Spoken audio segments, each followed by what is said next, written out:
विष्णवे नमः। ओम ब्रह्मदेवाय नमः। ओम नमः शिवाय।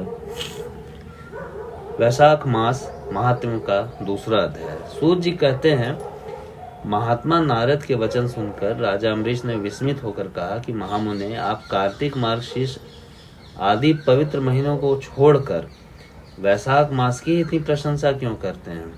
उसी को सब मासों में श्रेष्ठ क्यों बतलाते हैं? यदि माधव मास सबसे श्रेष्ठ और भगवान लक्ष्मीपति को अधिक प्रिय है तो उस समय स्नान करने की क्या विधि है? वैशाख मास में किस वस्तु का दान, कौन सी तपस्या और किस देवता का पूजन करना चाहिए? कृपानिधे, उस समय किए जाने वाले पुण्य कर्म का आप मुझे उपदेश दें। सद्गुरु के मुख से उपदेश की प्राप्ति दुर्लभ होती है। उत्तम देश और काल का मिलना भी कठिन होता है। राज्य प्राप्ति आदि दूसरे कोई भी भाव हमारे हृदय को अधिक शीतलता नहीं प्रदान करते जितने कि आपका यह समागम। नारद जी ने कहा, राजन सुनो, मैं संसार के हित के लिए तुमसे माधव मास की विधि का वर्णन करता हूँ, जैसा कि पूर्व काल में ब्रह्मा जी ने बतलाया था। पहले तो जीव का भारतवर्ष में जन्म होना ही दुर्लभ है। उससे भी अधिक दुर्लभ है वहां मनुष्य की योनि में जन्म। मनुष्य होने पर भी अपने अपने धर्म के पालन में प्रवृत्त होना और भी कठिन है। उससे भी अत्यंत दुर्लभ है भगवान वासुदेव में भक्ति, और उसके होने पर भी माधव मास में स्नान आदि का सुयोग मिलना तो और भी कठिन है।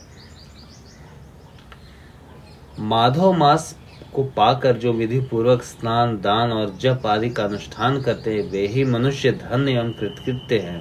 उनके दर्शन मात्र से पापियों के भी पाप दूर हो जाते हैं और वे भगवत भाव से भावित हो धर्माचरण के अभिलाषी बन जाते हैं। राजेंद्र, जिन लोगों ने वैशाख मास में भली भांति के उपचारों द्वारा मधु दैत्य के मारने वाले भगवान लक्ष्मीपति का पूजन कर लिया, उन्होंने अपने जन्म का फल पा लिया। भला कौन सा ऐसा अत्यंत दुर्लभ वस्तु है जो वैशाख के स्नान और विधि पूर्वक भगवान के पूजन से नहीं प्राप्त होगी? जिन्होंने दान, होम, जप, तीर्थ में प्राण त्याग तथा संपूर्ण पापों का नाश करने वाली भगवान श्री नारायण का ध्यान नहीं किया, उन मनुष्यों का जन्म इस संसार में निरर्थक है। जो धन के रहते हुए भी कंजूसी करते हैं, दान आदि किए बिना ही मर जाते हैं, उसका धन व्यर्थ है। राजन, उत्तम कुल में जन्म, अच्छी मृत्यु, श्रेष्ठ भोग, सुख, सदा दान करने में अधिक प्रसन्नता, उदारता तथा उत्तम धैर्य, ये सब कुछ भगवान श्री विष्णु की कृपा से ही प्राप्त होते हैं। महात्मा नारायण के अनुग्रह से ही मनोवांछित सिद्धियां मिलती हैं। जो कार्तिक में, माघ में तथा माधव को प्रिय लगने वाले वैशाख मास में स्नान करके मधुहंता लक्ष्मीपति दामोदर के विशेष विधि के साथ भक्ति पूर्वक पूजा करता है और अपनी शक्ति के अनुसार दान देता है, वह मनुष्य इस लोक का सुख भोग कर अंत में श्री हरि के पद को प्राप्त होता है। भूप जैसे सूर्योदय होने पर अंधकार नष्ट हो जाता है, उसी प्रकार वैशाख मास में प्रातः स्नान करने से अनेक जन्मों की उपार्जित पाप राशि नष्ट हो जाती है। यह बात मुझे ब्रह्मा जी ने बताई थी। भगवान विष्णु ने माधव मास की इस महिमा का विशेष प्रचार किया है। अतः इस महीने के आने पर मनुष्यों को पवित्र करने वाले पुण्य जल से परिपूर्ण गंगा तीर्थ, नर्मदा तीर्थ, यमुना तीर्थ अथवा सरस्वती तीर्थ में सूर्योदय से पहले स्नान करके भगवान मुकुंद की पूजा करनी चाहिए। इससे तपस्या का फल भोगने के पश्चात अक्षय स्वर्ग की प्राप्ति होती है। भगवान श्री नारायण अनामय रोग व्याधि से रहित है।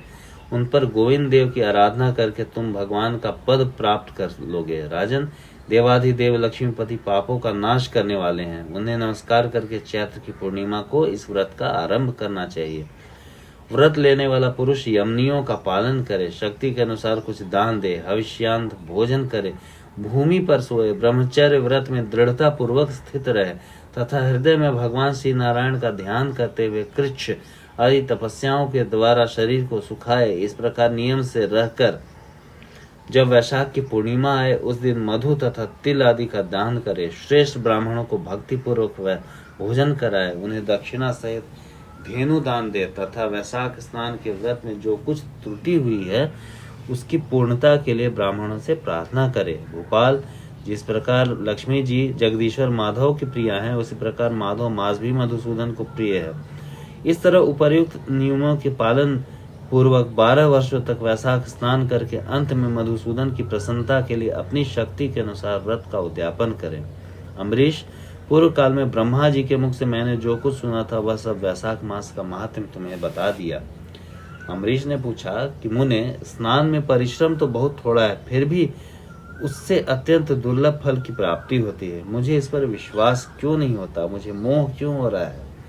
नारद जी ने कहा, राजन, तुम्हारा संदेह ठीक है। थोड़े से परिश्रम के द्वारा महान फल की प्राप्ति असंभव सी बात है, तथापि इस पर विश्वास करो, क्योंकि यह ब्रह्मा जी के द्वारा बताई गई बात है।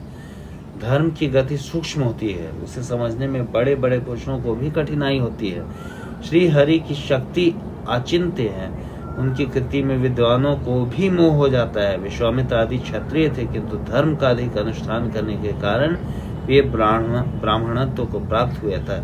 धर्म की गति अत्यंत सूक्ष्म है। भोपाल, तुमने सुना होगा, अजामिल अपनी धर्म पत्नी को परित्याग करके सदा पाप के मार्ग पर ही चलता था, तथा मृत्यु के समय उसने केवल पुत्र के स्नेहवश नारायण कहकर पुकारा था। पुत्र का चिंतन करके नारायण का नाम लिया, किंतु इतने से ही उसको अत्यंत दुर्लभ पद की प्राप्ति हो गई। जैसे अनिच्छा पूर्वक भी यदि आग का स्पर्श किया जाए तो वह शरीर को जलाती है, उसी प्रकार किसी दूसरे निमित्त से भी यदि श्री गोविंद का नामोच्चारण किया जाए तो वह पाप राशि को भस्म कर डालता है।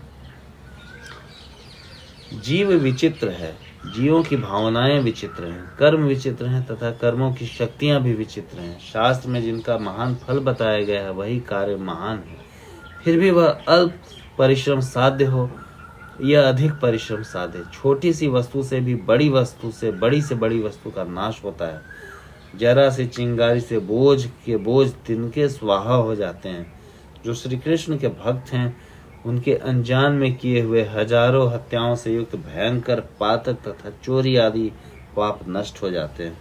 वीर, जिसके हृदय में भगवान श्री विष्णु की भक्ति है, वह विद्वान पुरुष यदि थोड़ा सा भी पुण्य कार्य करे तो वह अक्षय फल देने वाला होता है। अतः माधव मास में माधव की भक्ति पूर्वक आराधना करके मनुष्य अपने मनवांछित कामनाओं को प्राप्त कर लेता है। इस विषय में संदेह नहीं करना चाहिए। शास्त्रोक्त विधि से किया जाने वाला छोटे से छोटा कर्म क्यों न हो, उसके द्वारा बड़े से बड़े पाप का भी क्षय हो जाता है तथा उत्तम कर्म की वृद्धि होने लगती है। राजन, भाव तथा भक्ति दोनों की अधिकता से फल में अधिकता होती है। धर्म की गति सूक्ष्म है, वह कई प्रकार से जानी जाती है। महाराज, जो भाव से हीन है, जिसके हृदय में उत्तम भाव एवं भगवान की भक्ति नहीं है, वह अच्छे देश तथा काल में जाकर जीवन भर पवित्र गंगा जल से नहाता और दान देता रहता है, कभी भी शुद्ध नहीं हो सकता, ऐसा मेरा विचार है। अतः अपने हृदय कमल में शुद्ध भाव करके वैशाख मास में स्नान करने वाला विशुद्ध चित्त पुरुष भक्ति पूर्वक भगवान लक्ष्मीपति की पूजा करता है। उसके पुण्य का वर्णन करने की शक्ति मुझ में नहीं है। अतः भोपाल, तुम वैशाख मास के फल के विषय में विश्वास करो।